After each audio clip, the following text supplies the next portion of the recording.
Nunca confie naquela que lhe oferece um copo de leite morno, em um inferno de decepção meticulosamente construído por 10 anos. A ficha só caiu quando meu celular vibrou sobre a mesa de mogno. Eu tinha tudo: o império da moda, o marido exemplar, a família perfeita. Mas naquele instante, o Dr. Juliano J. Castro, o homem que jurei amar e que me prometeu fidelidade eterna, estava no aeroporto de Guarulhos, não em São Francisco. E o mais estarrecedor, ele não estava sozinho. Estava com toda a família e uma barriga de 9 meses que não era minha. Aquele texto de Emília foi a sentença de morte para a Sophia Hauser, que eu conhecia. O que veio a seguir foi a mais fria e calculada vingança que São Paulo já viu. Eu pensei que tinha a vida completa. Um marido brilhante, Juliano J. Castro, uma família de sogros influentes que parecia me adorar e uma carreira invejável como diretora de marketing do grupo Eclipse Moda, o império que meu pai havia construído com as próprias mãos. Eu estava imersa naquela vida satisfatória, até que, em uma tarde de sexta-feira, uma única mensagem de texto fez tudo desmoronar. Eu liderava a reunião de estratégia para o último trimestre do ano, quando meu celular, sobre a mesa de conferência de mogno, vibrou silenciosamente. Era de Emília, minha melhor amiga desde a faculdade. Sofia, onde você está? É urgente. Franziu a testa. Gesticulei para que minha assistente continuasse com a apresentação e discretamente deslizei para fora da sala. Liguei de volta para Emília. Sua voz estava tensa. Emília, o que houve? Por que a pressa? Sofia, me escuta e mantenha a calma. Seu marido, Jota, ele não deveria estar em viagem de negócios em Porto Alegre? Meu coração deu um salto. O que você está dizendo? Ele me ligou de manhã, dizendo que havia aterrissado em segurança. Não, Sofia. A voz de Emília estava à beira das lágrimas. Minha prima trabalha para a companhia aérea. Ela acabou de me mandar uma foto. Está agora no aeroporto de Guarulhos, fazendo check-in para um voo para Florianópolis, e ele não está sozinho. Um zumbido agudo preencheu meus ouvidos, mas lutei para que minha voz não tremesse. Com quem ele está? Com a família inteira dele. Os pais, a irmã e o marido, e uma mulher jovem e bem grávida. Eles parecem incrivelmente felizes. A mãe dele estava acariciando a barriga da mulher. Cada palavra de Emília era uma faca girando no meu peito. Florianópolis, uma mulher grávida, a família inteira. As peças espalhadas do quebra-cabeça se encaixaram em um instante, formando um quadro de crueldade inimaginável. Desliguei o telefone. Meus nós dos dedos ficaram brancos ao apertar o aparelho. Voltei para a sala de conferências, meu rosto uma máscara de calma profissional. A reunião de hoje está encerrada. Quero um relatório detalhado de todos até às 9 horas da manhã. Amanhã estão dispensados. Minha voz era firme, sem trair emoção. Meus funcionários, embora surpresos com a mudança abrupta, obedeceram em silêncio. Assim que a porta se fechou, peguei as chaves do carro e corri para a garagem. Eu tinha que ir. Tinha que ver com meus próprios olhos. Por mais brutal que fosse a verdade, eu precisava encará-la. O carro voou pelas ruas congestionadas de São Paulo, mas meu mundo mergulhou em um silêncio gélido. O que eu tinha feito de errado nesses 10 anos? Eu havia dado meu coração à família dele, tratando meus sogros como se fossem meus pais. Após a morte do meu pai, eles tinham sido minha âncora emocional. Eu havia assumido a responsabilidade do grupo Eclipse Moda, trabalhando lado a lado com Juliano para fazer a empresa crescer, para que ele tivesse orgulho da esposa. Não tivemos filhos. Era minha maior tristeza, mas Juliano sempre me confortava, dizendo que não importava. Acontece que tudo era mentira. Não é que não importasse para ele. é que ele já havia encontrado outra para lhe dar um filho. O aeroporto era uma colmeia caótica de pessoas e barulho. Puxei um boné, cobri o rosto com óculos escuros e uma máscara e me misturei à multidão. Eu os encontrei no lounge da classe executiva. Lá estava a família Castro, reunida em um círculo de radiante felicidade. Lá estava Juliano, o homem com quem eu dormia todas as noites, com a mão protetora no ombro de uma mulher jovem e bonita, cuja barriga era uma montanha. Minha sogra, que sempre segurava minha mão e dizia para eu cuidar da minha saúde, agora oferecia àquela mulher um copo de leite morno com ternura infinita. Meu sogro, que eu respeitava como um pai, conversava animadamente com a filha e o genro. Eles eram uma família perfeita e feliz, e naquele quadro eu era uma completa estranha. Observei em silêncio de longe, observando a maneira como Juliano olhava para aquela mulher. Um olhar que um dia eu havia recebido, mas que não via há muito, muito tempo. Um olhar cheio de amor, adoração e esperança. Ele se inclinou para sussurrar algo em seu ouvido, e ela sorriu amplamente, apoiando a cabeça no ombro dele com um gesto coy. A cena não me fez gritar ou perder a cabeça, apenas gelou meu coração até virar um bloco de gelo. A traição de uma pessoa já é dolorosa o suficiente, mas esta era uma traição de todos que eu mais amava e confiava. Juntos, eles haviam encenado uma performance perfeita, e eu era a única espectadora que não conhecia o roteiro. Eles esperavam felizes por uma nova vida, o neto que minha sogra tanto ansiava. Eles não estavam indo de férias, eles estavam se mudando, indo para Florianópolis começar a nova vida, onde o bebê nasceria. Um plano meticulosamente preparado e, ao que tudo indicava, de longa data. Eu não me aproximei, não fiz escândalo, apenas silenciosamente peguei meu celular e tirei várias fotos de longe, nítidas o suficiente para ver todos os rostos, toda a felicidade deles. Aquela seria a primeira prova. Somente quando os vi passarem pela segurança, eu me virei e fui embora. Nenhuma lágrima caiu, mas algo dentro de mim havia morrido por completo. 10 anos de amor, confiança e respeito transformados em cinzas naquele aeroporto. Ao sair pelas portas principais, respirei fundo o ar frio da noite. Eu sabia que a Sophia Hauser de ontem não existia mais.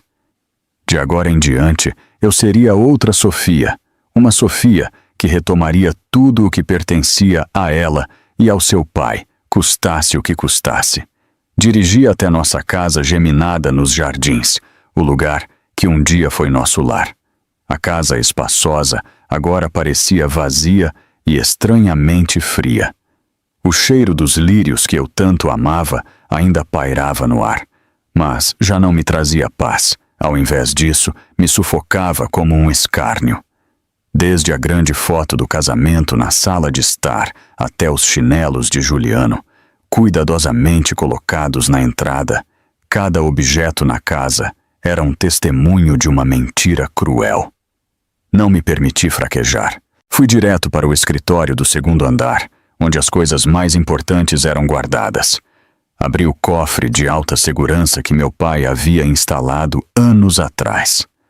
Dentro, além de algumas joias, estavam todas as escrituras de propriedade, contratos e, o mais importante, o testamento do meu pai e meus certificados de ações do Grupo Eclipse Moda. Meu pai sempre me ensinou a ser uma mulher forte e independente, a saber me defender em qualquer situação. Talvez pressentindo algo, ele havia preparado tudo com extremo cuidado. Ele me deixou a maioria das ações da empresa. Juliano possuía apenas uma quantia simbólica, o suficiente para manter sua posição no conselho de administração. Meu pai disse que era o presente de casamento dele para mim e um escudo que me protegeria para a vida toda. Só agora entendi o profundo significado de suas palavras. Peguei todos os documentos importantes e os organizei cuidadosamente em uma pasta de couro. Depois me sentei à mesa, liguei o laptop e fiz a primeira ligação. Liguei para o Dr. Ricardo Menezes, o advogado que meu pai mais confiava e em quem eu também tinha fé absoluta. Ele atendeu quase que imediatamente. Sua voz, como sempre, era quente e serena. Sofia, é Menezes. O que está acontecendo a essa hora? Respirei fundo, tentando manter a voz o mais calma possível. Dr. Menezes, preciso da sua ajuda. É um assunto muito importante e urgente. Detectando a seriedade no meu tom, a voz do advogado ficou grave. Tudo bem, me diga, estou ouvindo. Quero que você prepare um pedido de divórcio. E eu suspeito que meu marido, Juliano Castro, esteja desviando fundos do grupo Eclipse Moda e cometendo fraude fiscal. Preciso que o senhor me ajude a investigar e coletar provas. Houve um breve silêncio do outro lado da linha. Dr. Menezes deve ter ficado muito surpreso. Ele havia testemunhado nosso começo. Inclusive foi o representante legal em nosso casamento. Sofia, o que exatamente aconteceu? Isso não é apenas um mal-entendido entre vocês dois. Não é mal-entendido, respondi, minha voz vários tons mais fria. Ele tem outra mulher, e eles estão prestes a ter um filho. Toda a família dele tem me enganado, e eles a levaram para Florianópolis para dar à luz. Eu os vi no aeroporto esta tarde. Ouvi o suspiro profundo do advogado. Eu entendo. Que noite inesperada. Primeiro, deixe tudo comigo. Acima de tudo, não deixe que eles saibam que você descobriu. Haja normalmente. Eu entrarei em contato com um especialista em Florianópolis para coletar provas. Em relação aos assuntos financeiros, você tem alguma suspeita específica?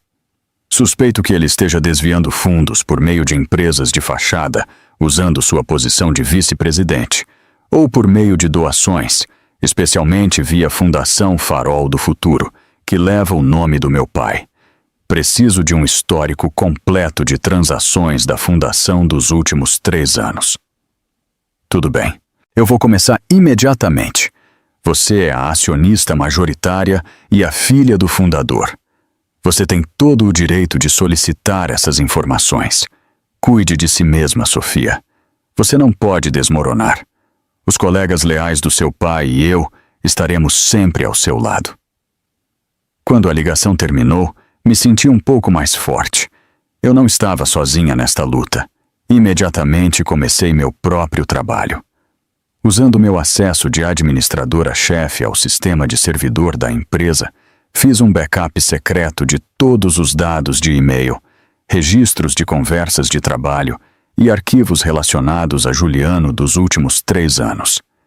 Também revisei os sistemas de câmeras de segurança na empresa e em casa. Cenas de Juliano fazendo ligações em segredo, saindo por motivos suspeitos. Tudo foi cuidadosamente salvo. A noite avançava e a casa geminada caía no silêncio. Eu me sentei sozinha no meio da espaçosa sala de estar, a luz da tela do laptop iluminando meu rosto inexpressivo. A dor ainda queimava no meu peito, mas já não conseguia me destruir. Tinha se transformado em chamas de raiva e determinação. Eles haviam começado esta farsa, mas eu seria quem escreveria o final. E eu juro que esse final seria um pesadelo que eles não esqueceriam pelo resto de suas vidas. Meu drama estava apenas começando. Na manhã de segunda-feira, me encontrei com o Dr. Menezes em seu escritório. Ao me ver, ele não conseguiu esconder a fadiga e a preocupação em seu rosto. Ele me serviu uma xícara de chá de camomila e disse gentilmente: Sofia, eu sei que isso é incrivelmente difícil, mas você tem que ser forte. Eu dei uma olhada preliminar nos relatórios financeiros da fundação que você mencionou. Nos últimos 3 anos, enormes somas de dinheiro foram dispersas sob o pretexto de apoiar jovens talentos e bolsas de estudo no exterior. E a beneficiária de todas elas é uma única pessoa, uma tal Cléo Machado. Esse nome te soa familiar? Cleo Machado. Meu coração apertou ao som dele. Lembrei-me do rosto da jovem no aeroporto, bonito, mas com um ar desafiador. Provavelmente é ela, Dr. Menezes. O advogado assentiu, sua expressão endurecendo. Eu imaginei. Eu entrei em contato com o PI que te falei. O nome dele é Moraes, um investigador particular muito competente e discreto. Ele aceitou o caso e já começou a trabalhar. Devemos ter notícias em breve. Eu não tive que esperar muito. Apenas 2 dias depois, recebi um e-mail criptografado de Moraes através de Dr. Menezes. Continha um arquivo compactado cheio de fotografias e um relatório conciso. Com a mão trêmula no mouse, abri as fotos uma por uma. As primeiras mostravam uma vila luxuosa em uma área residencial tranquila de Florianópolis. Um carro esportivo branco estava estacionado na garagem. O modelo que Juliano havia descrito uma vez como o carro dos seus sonhos. Outra foto. Juliano e Cleo empurrando um carrinho de compras em um supermercado. Eles pareciam um casal recém-casado decorando seu ninho de amor. Cleo descansava a cabeça no ombro de Juliano, e a mão dele repousava em sua barriga. Um gesto cheio de ternura. As fotos seguintes foram ainda mais cruéis. A família Castro inteira desfrutando de um jantar no quintal da vila. Minha sogra servindo comida para Cleo, meu sogro rindo de bom grado, meu cunhado e sua esposa também estavam lá, conversando intimamente com sua nova cunhada. Eles eram uma família de verdade, e eu era apenas uma estranha. Havia também um vídeo de Juliano ajudando Cleo a andar em um parque. Eles de mãos dadas, parando ocasionalmente para se beijar. A visão da felicidade deles me deu náuseas, mas o que mais me horrorizou foi a última parte do relatório. Moraes havia investigado o contrato de aluguel da casa, os documentos de compra do veículo e os papéis de registro em uma clínica ginecológica internacional exclusiva para cuidados pré-natais. Tudo estava em nome de Juliano e Cleo, e aí a informação decisiva. Moraes havia rastreado a primeira transferência de dinheiro de Juliano para Cleo, que havia começado 3 anos atrás. 3 anos. Não tinha sido um erro momentâneo, não era um relacionamento incipiente, era um engano planejado e sistemático que havia durado 1/3 do nosso casamento. Pelos últimos 3 anos, enquanto eu trabalhava incansavelmente no grupo Eclipse Moda, enquanto eu passava noites sem dormir desejando um filho, meu marido estava construindo outra família nas minhas costas. Pelos últimos 3 anos, enquanto eu acreditava que meus sogros eram meu apoio incondicional, eles estavam ocupados encobrindo o pecado do filho e aguardando alegremente um neto que não era meu. Toda a preocupação e palavras gentis deles não eram mais do que uma encenação. Fechei o laptop e me recostei na cadeira. Meu luxuoso escritório de repente parecia sufocante. Eu não chorei. Lágrimas eram um luxo inútil agora. A dor havia se transformado em outra emoção, muito mais fria e cortante. Chamava-se determinação. A prova estava ali, irrefutável. Não seria apenas a arma para acabar com este casamento, mas me lembraria todos os dias da crueldade dessas pessoas. Eles haviam roubado 10 anos da minha juventude, minha confiança e meu amor. Agora, eu retomaria tudo o que era meu e tudo o que eles deviam ao meu pai. Poucos dias depois, enquanto tentava afogar minhas mágoas no trabalho, meu telefone de mesa tocou. Era uma videochamada da minha sogra. Ao ver o rosto sorridente dela na tela, uma onda de náusea subiu pela minha garganta, mas rapidamente me recompus. Respirei fundo e, forçando um sorriso radiante, atendi. Olá, mãe. É a Sofia. Está tudo bem com vocês? Claro, querida. Estamos maravilhosamente bem, ela disse em seu tom carinhoso de sempre. O ar aqui é tão puro e agradável. Liguei para saber como você estava. Tão sozinha em casa. Não está trabalhando demais, está? Você parece um pouco pálida. Representando meu papel perfeitamente, levei uma mão à minha bochecha. Sim, com a correria de fim de ano. Há muito trabalho, mas não se preocupe, estou me alimentando bem. Ela suspirou, olhando para mim com olhos cheios de compaixão. Querida, trabalho é importante, mas família é mais importante. Vocês estão casados há 10 anos. É hora de pensar em ter um bebê. Seu sogro e eu só estamos esperando o dia em que poderemos segurar um neto. Por que você não faz algo? Deixe o trabalho de lado um pouco e venha passar alguns dias conosco. Descanse, mude de ares, e a tecnologia médica aqui é muito boa. Quem sabe, talvez tenhamos boas notícias. Ao ouvi-la, deu-me vontade de cair na gargalhada. Para quem ela estava atuando? Ela sabia perfeitamente que eu não precisava mais tentar. O neto que ela tanto esperava já estava crescendo no ventre de outra mulher, na mesma casa onde ela estava hospedada. A insistência dela era apenas uma desculpa para justificar a iminente chegada daquela criança. Uma peça perfeita. Forcei um sorriso triste. Sim, mãe, eu também desejo isso com todo o meu coração. Talvez o destino ainda não tenha querido.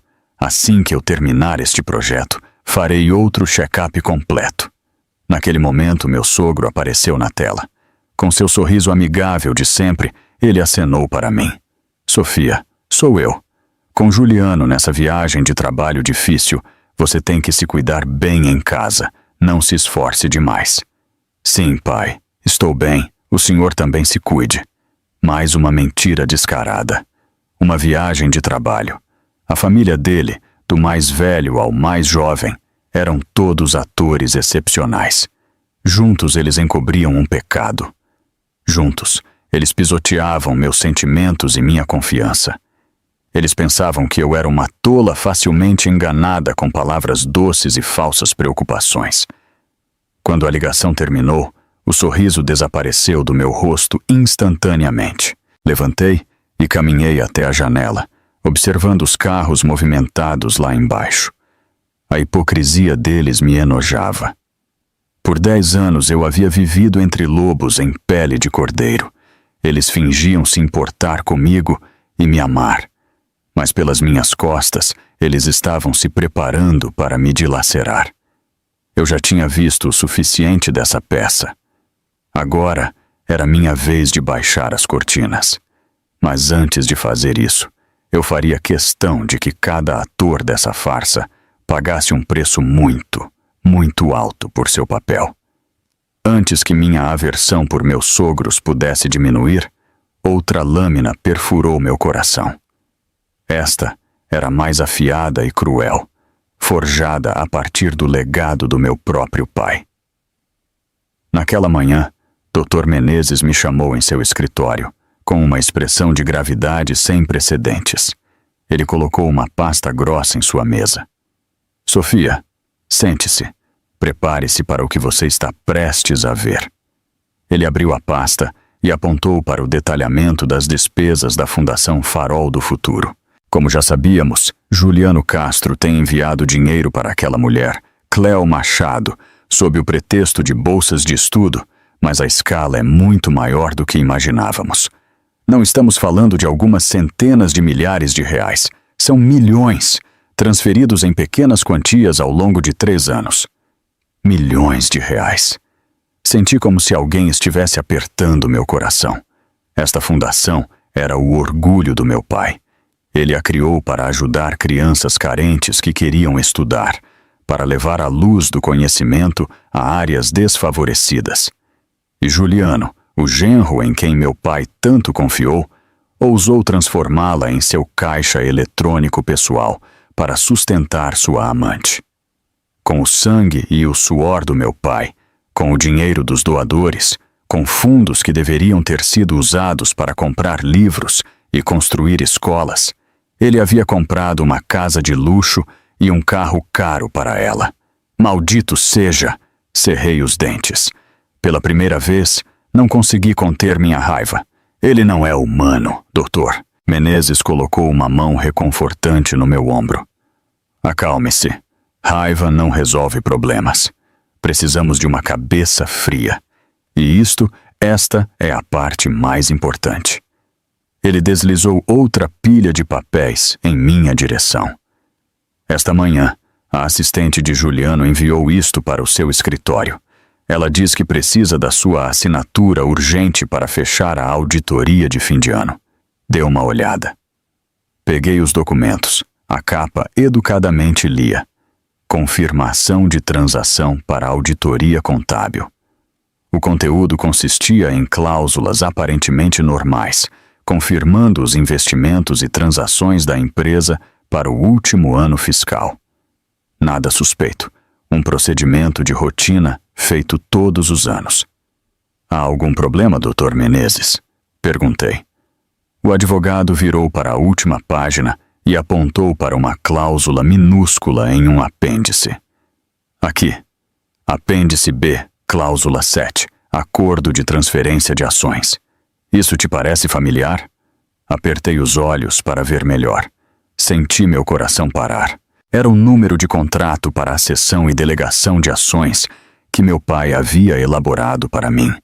A letra miúda dizia: assignatária para a reestruturação e expansão de investimento do Grupo Eclipse Moda.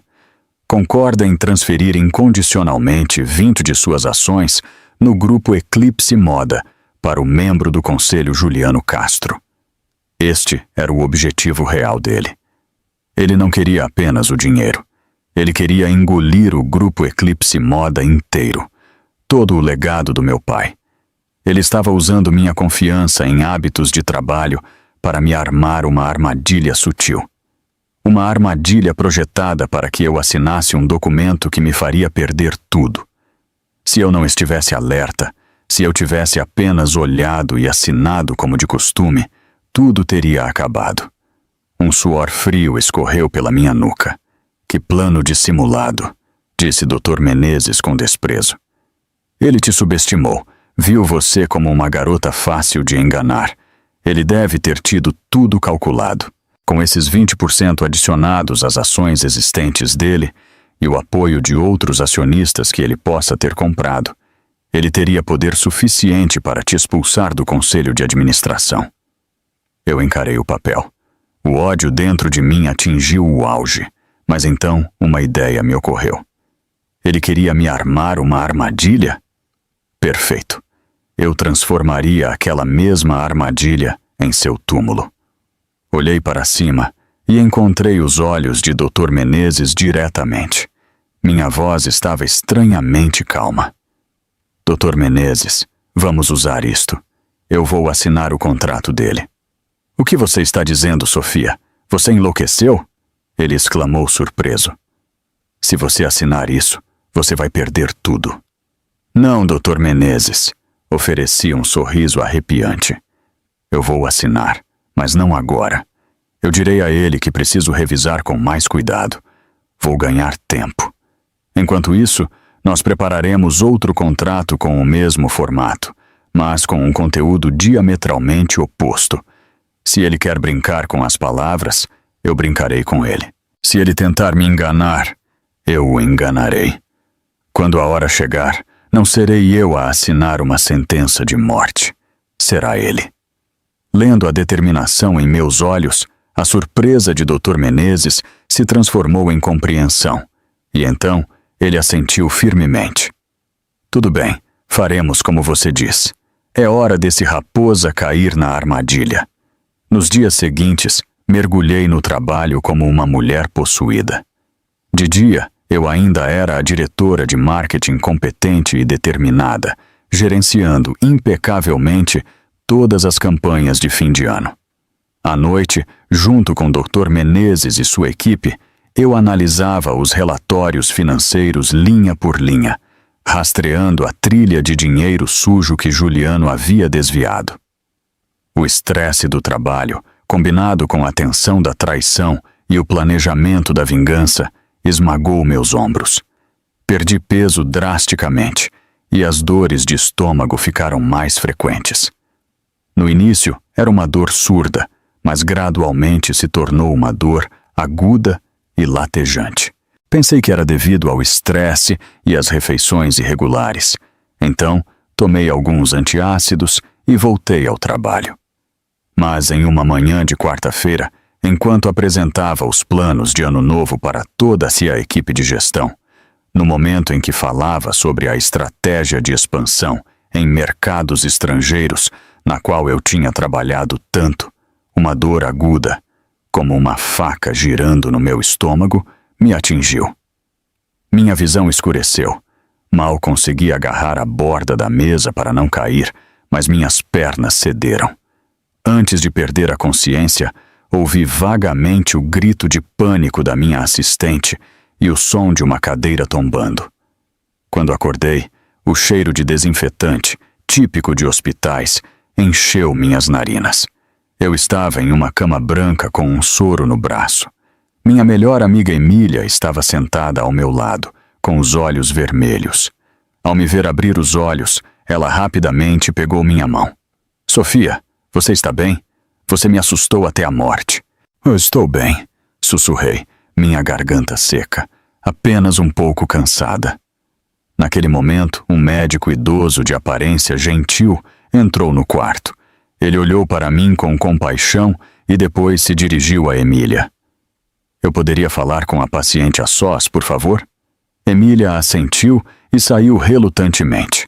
Quando estávamos sozinhos, o médico sentou-se em uma cadeira e olhou para mim. Sr. Hauser, eu sou o Dr. Marcelo Carvalho, chefe do Departamento de Gastroenterologia. Nós fizemos alguns exames e uma endoscopia. O resultado é que encontramos um tumor no seu estômago.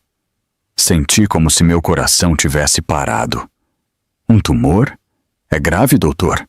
Consegui perguntar, minha voz trêmula. Dr. Carvalho suspirou. Nós enviamos uma amostra para biópsia, mas com base nas imagens da endoscopia e na minha experiência, é muito provável que seja câncer de estômago em estágio inicial. É muito semelhante ao caso do seu falecido pai, Sr. Hauser. Ele também foi meu paciente. Câncer de estômago, a mesma doença que havia levado meu pai há 5 anos, a história estava se repetindo com crueldade infinita. O choque foi tão grande e repentino que as lágrimas que eu havia reprimido por tanto tempo explodiram incontrolavelmente. Eu era forte, sim, mas diante da fragilidade da vida, eu era apenas uma mulher vulnerável.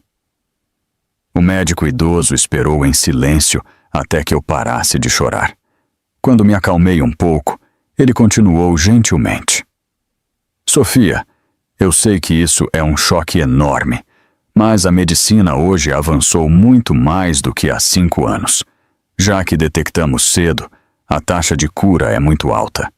Faremos a cirurgia para remover o tumor o mais rápido possível e depois faremos acompanhamento com quimioterapia para eliminar quaisquer células cancerosas remanescentes. Você tem que ter fé. Você tem que ser positiva. Limpei minhas lágrimas e olhei pela janela. O céu ainda estava azul, o sol estava quente e a vida continuava. Eu não podia morrer. Não agora. Eu ainda tinha muito a fazer. Com aqueles que haviam me prejudicado e ao meu pai ainda vivendo luxuosamente, eu não podia morrer assim. Este golpe não ia me quebrar. Pelo contrário, ia me tornar mais forte. Ele me deu uma razão e um prazo para terminar tudo.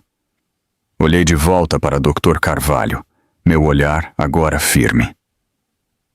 Obrigada, doutor. Eu farei a cirurgia. Mas o senhor poderia me dar 2 semanas? Eu tenho um assunto muito importante que devo resolver. Apenas 2 semanas. Dr. Carvalho hesitou por um momento, mas ao ver a determinação inabalável em meus olhos, ele finalmente assentiu. Tudo bem, 2 semanas. Mas depois disso, você deve ser internada imediatamente. Nem um dia de atraso. Lembre-se, sua vida é a prioridade máxima. Sim, eu prometo. Quando o médico saiu, fechei meus olhos. Um novo plano, mais audacioso e urgente, começou a tomar forma na minha mente. 2 semanas. Era todo o tempo que eu tinha para terminar tudo. Meu plano de vingança não era mais apenas uma luta para recuperar minha herança. Tinha se tornado uma corrida contra o tempo, uma aposta de vida ou morte que eu não podia me dar ao luxo de perder. Deitada na cama do hospital, eu ouvia distraidamente Emília descascar uma maçã, enquanto me repreendia incessantemente por negligenciar minha saúde. Apenas ouvia em silêncio, ensaiando mentalmente cada passo do jogo de vida ou morte que se desenrolaria nas próximas 2 semanas. Foi então que o tablet na mesa de cabeceira acendeu. Uma videochamada de Juliano. Meu coração apertou. Gesticulei para Emília ficar quieta. Respirei fundo, ajeitei o cabelo e, com um sorriso que pretendia ser natural, mas vulnerável, aceitei a ligação. O rosto de Juliano apareceu com uma expressão de preocupação genuína, mas agora eu sabia quanta astúcia e hipocrisia estavam escondidas por trás daquela máscara. Querida, você está bem? Você não tem ideia do susto que levei quando soube que você desmaiou no escritório. O que o médico disse? É grave? Ele disparou uma bateria de perguntas em tom alarmado. Tossi levemente, levando uma mão ao peito para interpretar o papel de uma paciente fraca. Não se preocupe, Juliano. Foi apenas uma queda de pressão por excesso de trabalho. Alguns dias de descanso e estarei nova em folha. Não se preocupe. Eu não podia, sob nenhuma circunstância, revelar o tumor. Eu não precisava da pena dele. E mais importante, isso arruinaria meus planos. Ele tinha que continuar acreditando que eu era a mesma tola saudável, ingênua e facilmente manipulável. Juliano soltou um suspiro de alívio fingido. Graças a Deus, você me deu o susto da minha vida.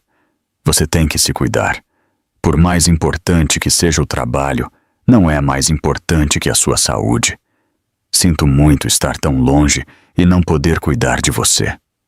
As palavras doces dele embrulharam meu estômago. Sinto muito. Se ele realmente sentisse muito, ele não estaria do outro lado do mundo cuidando de outra mulher e do futuro filho deles. Depois de mais algumas palavras vazias de preocupação, ele finalmente foi direto ao ponto. Ei, querida, sei que você está cansada, mas há um assunto urgente. Você viu os documentos que minha assistente te enviou? O sócio aqui está pressionando muito. Se não decidirmos rapidamente, perderemos essa enorme oportunidade de investimento. É muito importante para o futuro da empresa e para o nosso futuro. A raposa estava finalmente mostrando suas verdadeiras cores. Franzi a testa de propósito, fingindo exaustão. Acho que vi, mas desde ontem estou tão cansada e tonta, não consegui ler nada. Terei que dar uma olhada quando receber alta. Agora, só de olhar para as letras, minha cabeça gira. Um lampejo de impaciência cruzou o rosto de Juliano, mas ele rapidamente o conteve. Ele falou novamente em um tom persuasivo. Eu sei que você está cansada, mas por favor, faça um esforço por mim. Sim? Você só precisa assinar a última página. Revisei todas as outras cláusulas e não há problema. Faça isso pelo nosso futuro, por favor. Pelo nosso futuro. Quão felizes essas palavras teriam me deixado antes.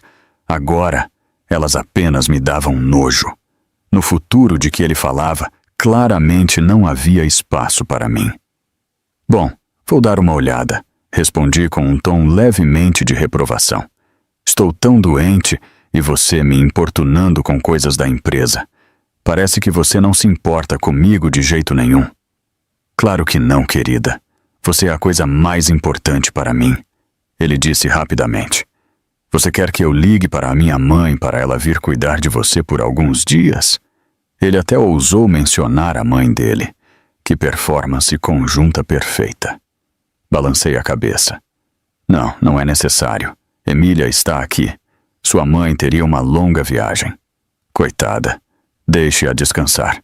Depois de mais algumas instruções sem sentido, a ligação terminou. Assim que a tela escureceu, meu sorriso desapareceu. Eu me senti completamente exausta. Não pela doença, mas pelo esforço de manter aquela encenação insuportável. Juliano estava impaciente. Isso era um bom sinal. O peixe estava começando a morder. Eu o faria esperar um pouco mais. O deixaria mais nervoso. Quanto mais ansioso ele estivesse, mais fácil seria para ele cometer um erro. Enquanto eu me recuperava em casa após receber alta, Emília praticamente se mudou para cuidar de mim. Mais do que minha saúde física, ela estava 10 vezes mais preocupada com meu estado mental. Ela me via pálida e exausta, mas com um olhar constantemente calculista nos olhos, e sofria por mim. Uma tarde, Emília sentou-se ao meu lado e disse seriamente: Sofia, eu sei que você tem um plano, e eu te apoio, mas como você vai lidar com tudo sozinha? Você precisa de mais ajuda? Eu tenho o Dr. Menezes. Respondi: Dr. Menezes só pode te ajudar com a parte legal. E o resto? Você não pensou que, quando tudo vier à tona, a família Castro usará a mídia para te caluniar, para te transformar de vítima em vilã? Eles têm dinheiro e conexões, podem fazer isso facilmente. As palavras de Emília foram como um balde de água fria. Era verdade, eu não tinha pensado nisso. Focada em coletar provas e proteger meus bens, eu havia esquecido que nesta guerra havia outra frente, a opinião pública. Enquanto eu permanecia em silêncio, Emília continuou. Tenho um primo de 2º grau que é jornalista investigativo. O nome dele é Davi Pacheco. Ele é muito bom, tem integridade e odeia especialmente pessoas hipócritas. Eu acho que ele poderia te ajudar. Quer que eu te apresente? Não hesitei por um momento. Assenti imediatamente. Ele era a peça que faltava. Nos encontramos em um pequeno café, escondido em um beco tranquilo. Davi Pacheco parecia mais jovem do que eu esperava. Ele era alto e magro, usava óculos de aro preto, e seu olhar era incrivelmente aguçado. Eu lhe contei minha história de forma concisa, sem exagero ou sentimentalismo, apenas os fatos. Ele permaneceu em silêncio por um longo tempo. Senhora Hauser, ele disse finalmente, se sua história for verdadeira, isto não é apenas um escândalo familiar. É um caso de crime do colarinho branco em grande escala. Desvio de uma fundação de caridade. Criação de empresas de fachada para fuga de capitais. Apenas com essas acusações, seu marido deveria passar muito tempo na prisão. Eu sei, e eu tenho provas suficientes para provar isso, eu disse firmemente, entregando-lhe um pendrive. Aqui está uma parte do que eu tenho.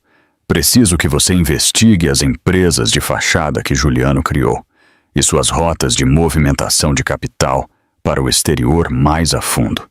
E o mais importante, esteja preparado. Quando o dia D chegar, eu quero que tudo exploda simultaneamente em todos os meios de comunicação.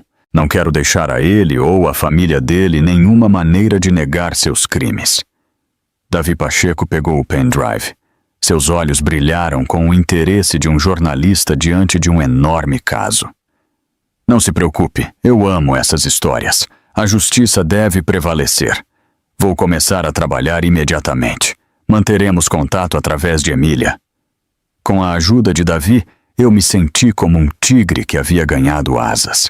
Mas eu sabia que para destruir completamente a família Castro, eu tinha que atacar aquilo de que eles mais se orgulhavam.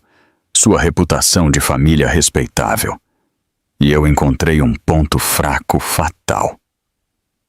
Através dos velhos contatos do meu pai, Dr. Menezes descobriu um segredo chocante sobre meu sogro, Arthur Castro. Antes de se casar com minha sogra, ele havia tido um relacionamento muito profundo com uma mulher chamada Aura Vasconcelos. Ele a abandonou quando ela estava grávida para se casar com minha sogra, que vinha de uma família com melhores conexões. A criança acabou sendo perdida. Por décadas, Sra. Vasconcelos viveu sozinha e em silêncio em um apartamento modesto. Decidi visitá-la. Era uma tarde chuvosa. Encontrei o prédio antigo onde Aura Vasconcelos morava. A mulher que abriu a porta tinha cabelos grisalhos e um rosto marcado pelas rugas do tempo, mas seus olhos ainda eram claros e bonitos. Ela olhou para mim com desconfiança. Eu não rodeei. Boa tarde, senhora. Meu nome é Sofia Hauser. Sou nora de Arthur Castro. Ao som desse nome, o rosto de Sra. Vasconcelos mudou. Ela tentou fechar a porta, mas eu rapidamente a impedi com a mão. Só um momento, por favor. Eu não venho com más intenções. Eu também sou uma vítima daquela família. Eu só quero conseguir justiça para mim e talvez para a senhora. Talvez a sinceridade nos meus olhos a tenha comovido. Ela me deixou entrar. O apartamento era pequeno, mas impecavelmente arrumado. Enquanto eu lhe contava minha história, Sra. Vasconcelos permaneceu em silêncio, ocasionalmente enxugando as lágrimas que escorriam silenciosamente por suas bochechas. Quando terminei, ela abriu uma velha caixa de madeira e tirou uma pilha de cartas amareladas e algumas fotos em preto e branco. Isto é tudo o que aquele homem me deixou, ela disse. Votos de amor eterno, promessas de um futuro feliz. No final, apenas abandono e dor permaneceram. Ela os entregou para mim. Pegue, se isso ajudar a desmascarar a verdadeira face deles, minhas décadas de sacrifício não terão sido em vão. Eu aceitei as memórias dela. Meu coração estava pesado. Agradeci com um aceno e saí. Lá fora, a chuva havia parado. Com as cartas de amor do meu sogro em minhas mãos, eu sabia que havia adquirido outra arma afiada. Eu não ia apenas enterrar socialmente Juliano. Eu ia arrancar a máscara de hipocrisia que toda a família dele havia usado por décadas. No dia seguinte, recebi uma ligação de Dr. Carvalho. Os resultados da biópsia estavam prontos. Dirigi para o hospital sozinha. Minha mente estava estranhamente calma. Eu estava preparada para o pior. E quando o Dr. Carvalho, com uma expressão compassiva, confirmou tranquilamente o diagnóstico inicial. Adenocarcinoma gástrico, estágio pulmeuro inicial, eu simplesmente assenti. Não houve lágrimas ou pânico, apenas uma realidade fria e clara. A contagem regressiva de 14 dias havia começado. Naquela noite, eu contei para Emília. Eu não podia mais esconder dela. Sentada na sala de estar silenciosa da casa geminada, mostrei-lhe o relatório médico. Ela o encarou, depois olhou para mim, seus olhos cheios de confusão e descrença. Não pode ser. Ela gaguejou, sua voz trêmula. Sofia, isso tem que ser um erro, certo? Eles devem ter cometido um erro no hospital.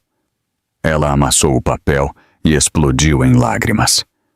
Você tem que fazer a cirurgia agora. Nada mais importa. Sua saúde vem em primeiro lugar.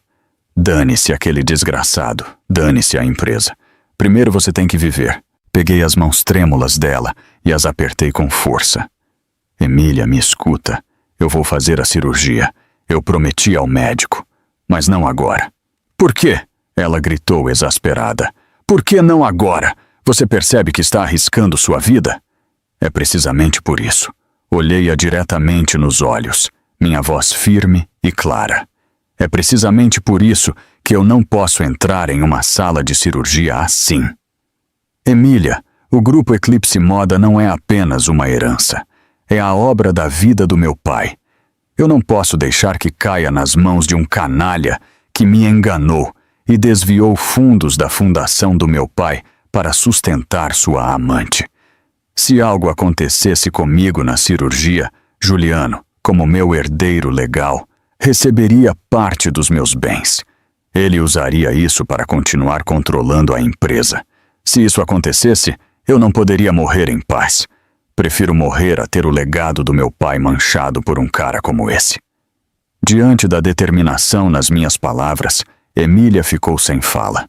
Ela olhou para mim e talvez pela primeira vez viu as chamas queimando nos meus olhos. Não eram as chamas do ódio cego, mas da responsabilidade e da proteção. Eu só tenho 2 semanas, continuei, baixando a voz. Nestas 2 semanas, eu tenho que terminar tudo. Eu tenho que fazer Juliano voltar, enganá-lo para assinar os papéis que o despirão de todos os seus direitos. Só depois de ter protegido minhas ações, eu entrarei na sala de cirurgia pacificamente. Aconteça o que acontecer, terei cumprido meu dever como filha. Você entende? Emília, sem uma palavra, me abraçou e desatou a soluçar. Dei tapinhas nas costas dela. Eu sabia que ela me amava e estava preocupada comigo. Mas neste jogo, eu era a única que podia jogar.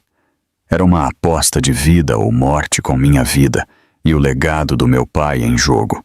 E eu não tinha escolha a não ser vencer. Naquela noite, depois que Emília adormeceu, sentei sozinha no escritório do meu pai. Abri uma gaveta e peguei uma foto antiga dele. Nela, meu pai sorria radiantemente, com um olhar gentil e caloroso. Acariciei o rosto dele na foto. Pai, sussurrei, confie em mim. Eu não vou te decepcionar. Eu protegerei o Grupo Eclipse Moda. Eu protegerei tudo o que você deixou para trás, custe o que custar. O primeiro e mais crucial passo nesta aposta de vida ou morte era proteger o coração do Grupo Eclipse Moda, as ações que meu pai havia me deixado. Se Juliano pusesse as mãos nelas, todo o resto seria sem sentido. Eu não podia confrontá-lo diretamente neste assunto. Ele tinha a vantagem de ser meu marido legal. Eu precisava de um movimento surpresa, um que ele jamais esperaria. Na manhã seguinte, organizei uma reunião secreta com o Dr. Menezes.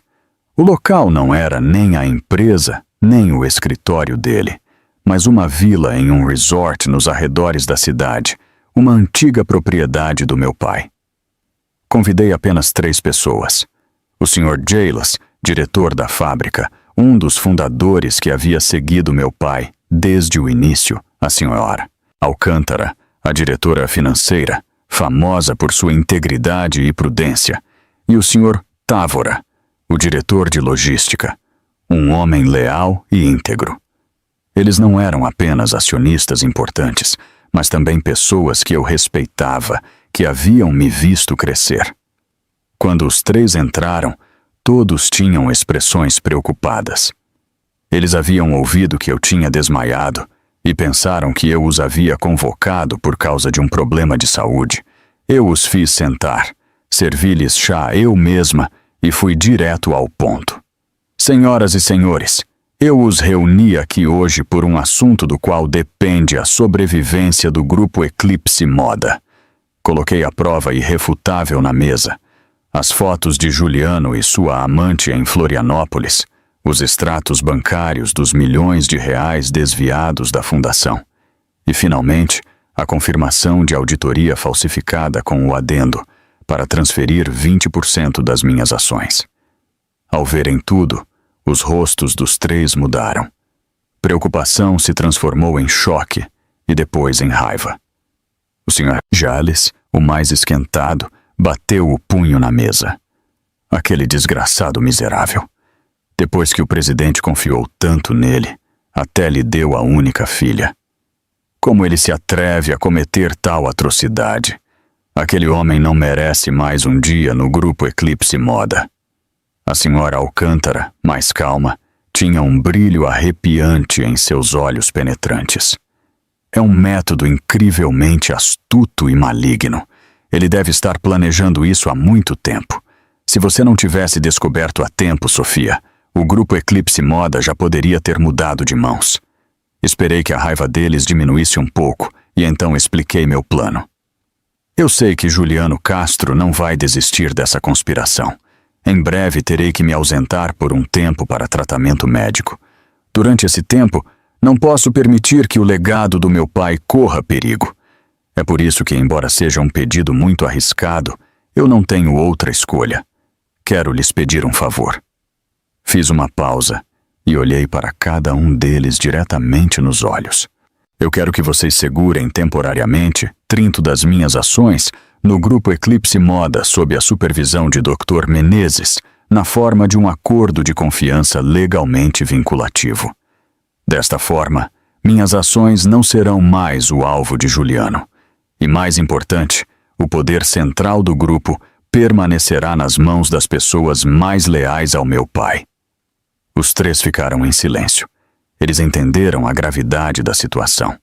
Receber uma quantidade tão grande de ações não era apenas uma honra, mas também uma responsabilidade pesada que acarretava riscos. Naquele momento, Dr. Menezes interveio e explicou em detalhes as cláusulas legais do acordo de confiança, garantindo que tudo seria transparente e seguro para ambas as partes. Depois de um longo momento de reflexão, o Sr. Távora, o mais quieto dos três, falou primeiro. Lembro-me de que o presidente Hauser nos disse uma vez que o Grupo Eclipse Moda era a vida dele, e Sofia era o coração dele.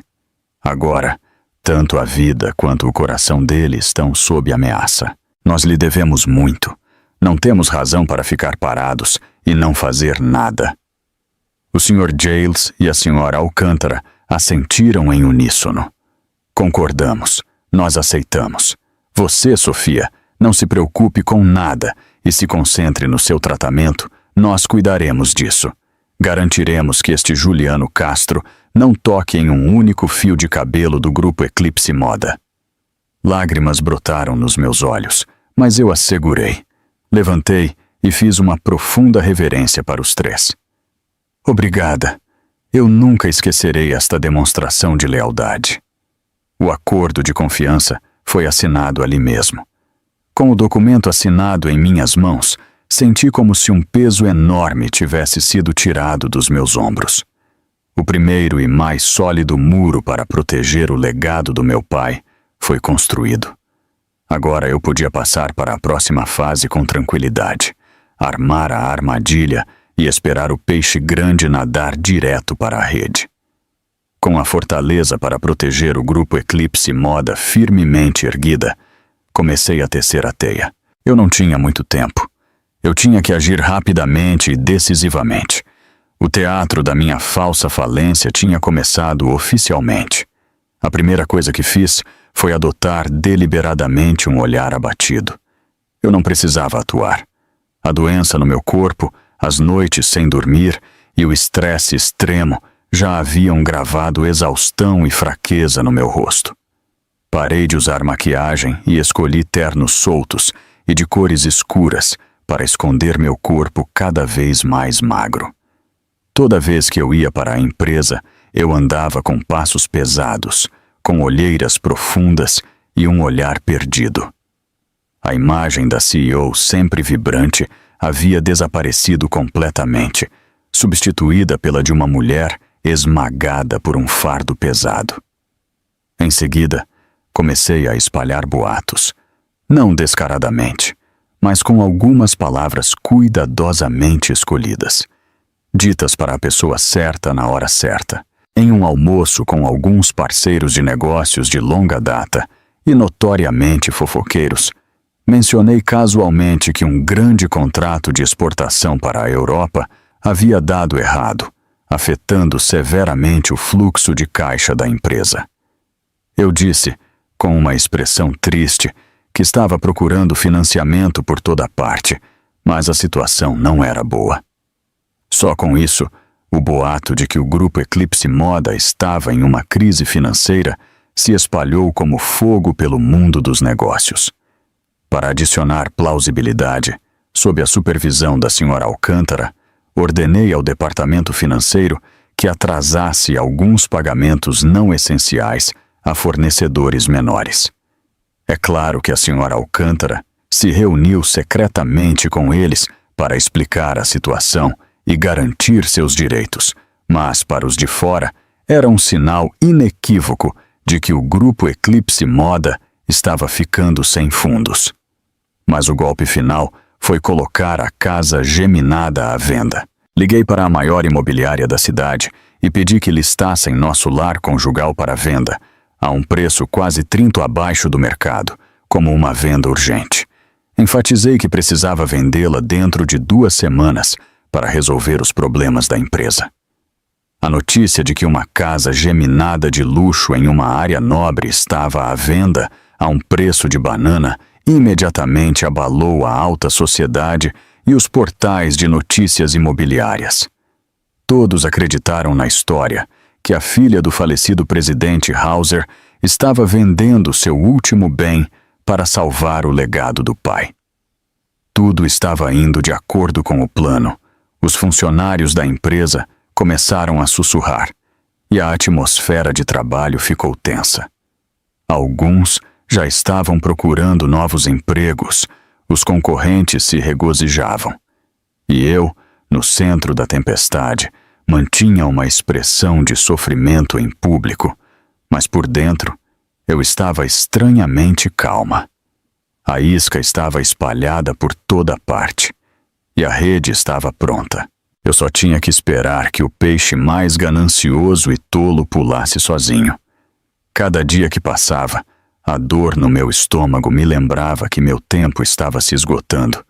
Eu não estava com medo, apenas impaciente. Ele tinha que voltar. Ele tinha que voltar.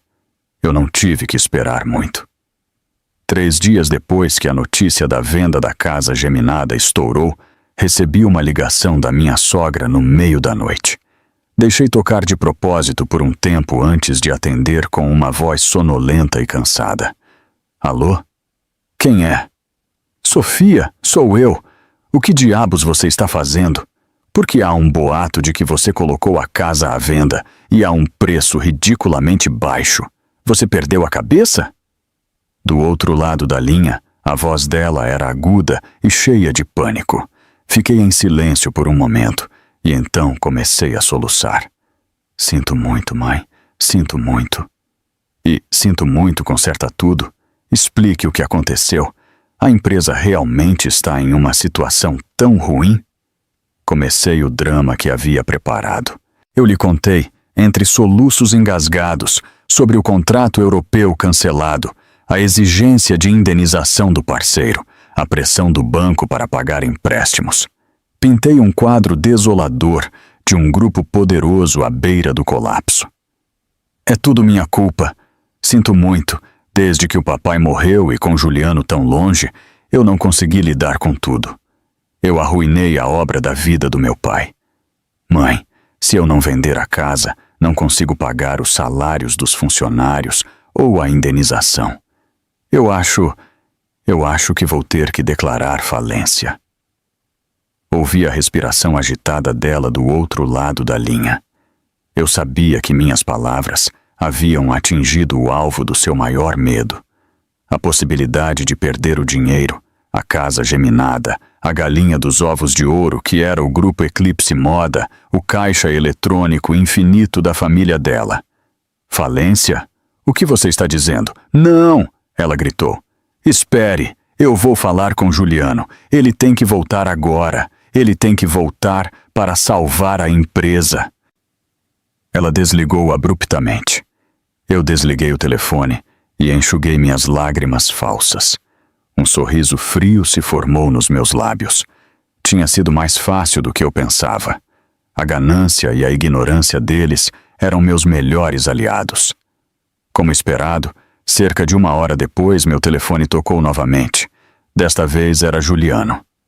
Sua voz também era uma mistura de preocupação e leve reprovação. Sofia, o que você está fazendo? Como você deixou a empresa chegar a este ponto? Quantas vezes eu te disse para me avisar se você tivesse problemas? Continuei a interpretar o papel da esposa fraca e incompetente. Sinto muito, eu não queria te preocupar. Pensei que poderia resolver sozinha. Sinto muito. Tudo bem, pare de chorar. Ele interrompeu. A voz dele mostrava impaciência, mas ele ainda fingia me consolar. Não faça nada estúpido, não venda a casa e não assine nenhum papel. Entendido? Estou voltando imediatamente. Já comprei a passagem. Estarei aí depois de amanhã de manhã. Eu consertarei tudo quando chegar. Você apenas espere por mim em silêncio. Sério, Juliano? Perguntei com uma voz cheia de esperança e gratidão.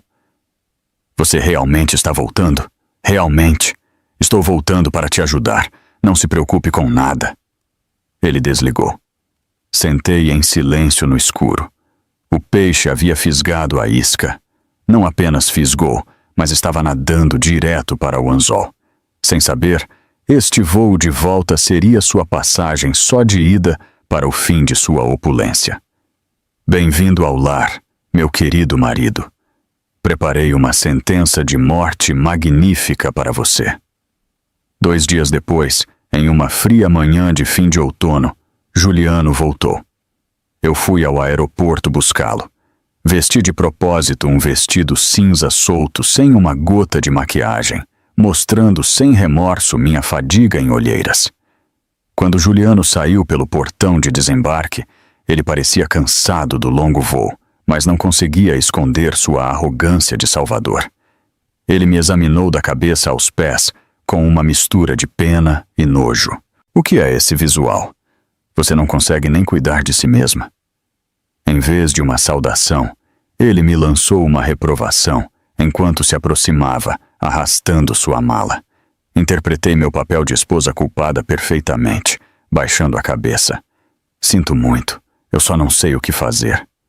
No carro de volta, Juliano me questionou implacavelmente sobre a situação da empresa.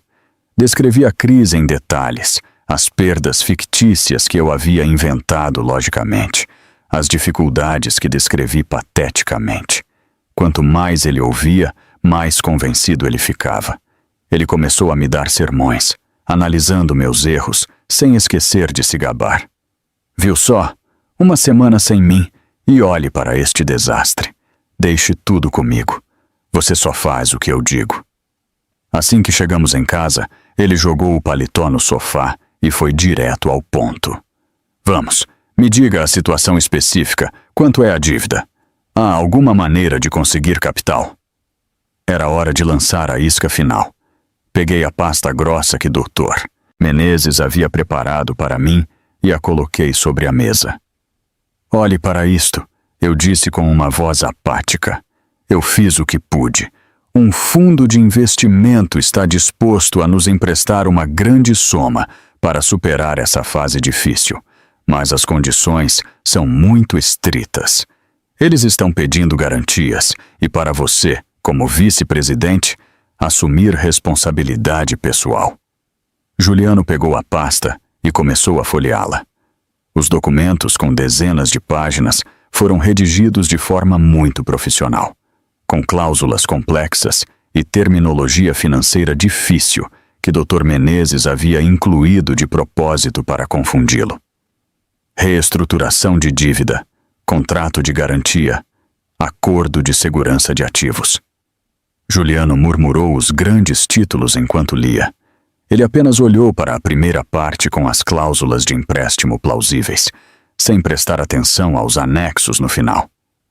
O que eles querem? Ele perguntou, sem tirar os olhos dos papéis. Eles querem todos os nossos bens conjuntos como garantia, a casa geminada, os carros, as contas de poupança, tudo, eu disse com uma expressão de dor. E para demonstrar a seriedade e a capacidade de gestão da liderança, eles exigem que você assine uma declaração juramentada, assumindo total responsabilidade por esta dívida.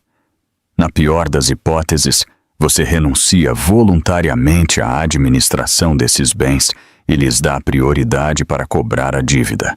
Eles dizem que é um procedimento essencial para garantir o investimento deles. Juliano franziu a testa pensativamente. A ganância e a autoconfiança haviam obscurecido seu julgamento. Aos olhos dele, eu só podia ver o enorme empréstimo à sua frente e a oportunidade de salvar o grupo Eclipse Moda e, com isso, tomar todo o poder. Ele pensou que com aquele dinheiro ele poderia facilmente reverter a empresa e então aquelas garantias de ativos não seriam nada. Além disso, ele estava convencido de que eu, sua esposa fraca e incompetente aos olhos dele, não ousaria fazer nada. Tudo bem, ele disse firmemente depois de alguns minutos. Se isso nos der o dinheiro para salvar a empresa, vamos fazer. Recuperaremos esses bens e mais tarde. Me passe uma caneta. Com a mão trêmula, entreguei-lhe a caneta tinteiro que meu pai havia me dado. Eu o observei assinar, sem hesitar, seu nome em cada página dos contratos, acordos e declarações juramentadas. Sua assinatura naqueles documentos legais, que eram, na verdade, sua sentença de morte, era clara e energética, um testemunho de sua estupidez e ganância sem limites. Quando ele largou a caneta, prendi a respiração. Estava feito. A armadilha havia se fechado. Bom, ele disse, recostando-se na cadeira, satisfeito. Agora que estou aqui, você descanse. Assenti e recolhi silenciosamente a pasta. Ao tocar o papel, ainda quente de sua assinatura, um arrepio percorreu minha espinha. Ele acreditava que havia assinado um passaporte para o auge do poder, quando, na realidade, ele havia acabado de assinar a sentença que sepultaria sua vida. Uma semana depois do retorno de Juliano, fui internada no hospital. A cirurgia estava marcada para a manhã de segunda-feira seguinte.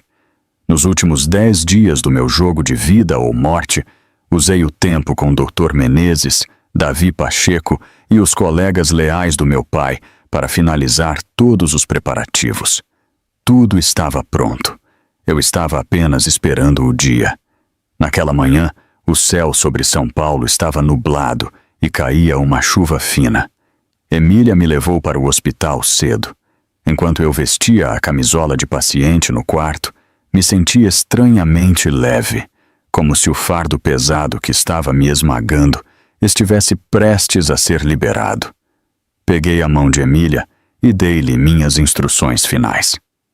Emília, se algo acontecer comigo, por favor, cuide da Fundação Farol do Futuro. Não deixe que seja usada para fins malignos novamente. Não fale bobagem. Emília me repreendeu com os olhos vermelhos. Você vai ficar bem, a cirurgia será um sucesso, estarei esperando por você lá fora. Eu sei, eu também acredito nisso. Sorri. Mas antes de eu ir para a cirurgia, eu preciso que você envie uma mensagem. Eu dei a ela o número de Dr. Menezes. A mensagem era: iniciar. Enquanto me levavam na maca em direção à sala de cirurgia, eu vi Juliano no final do corredor. Suponho que ele havia vindo para interpretar seu papel de marido dedicado até o fim. Ele se aproximou, pegou minha mão e fez uma cara preocupada. Seja forte, querida. Eu cuidarei de tudo aqui fora. Não se preocupe com nada. E fique bem. Eu olhei-o diretamente nos olhos, com uma profundidade que ele jamais poderia entender. Sim, eu deixo tudo com você. A porta pesada da sala de cirurgia se fechou, isolando-me do mundo exterior. A luz ofuscante da lâmpada cirúrgica me cegou, e o cheiro de anestesia começou a encher o ar. Enquanto minha consciência afundava em uma névoa, eu sabia que no mundo exterior, uma tempestade terrível acabara de ser desencadeada. Simultaneamente, no escritório do advogado, Dr. Menezes recebeu a mensagem de Emília. Calmo, ele pegou o telefone e fez 2 ligações. A primeira foi para sua equipe legal, esperando no tribunal. Ajuize a ação. A segunda foi para Davi Pacheco. Publique a história. Instantaneamente, as engrenagens da justiça e da mídia começaram a girar.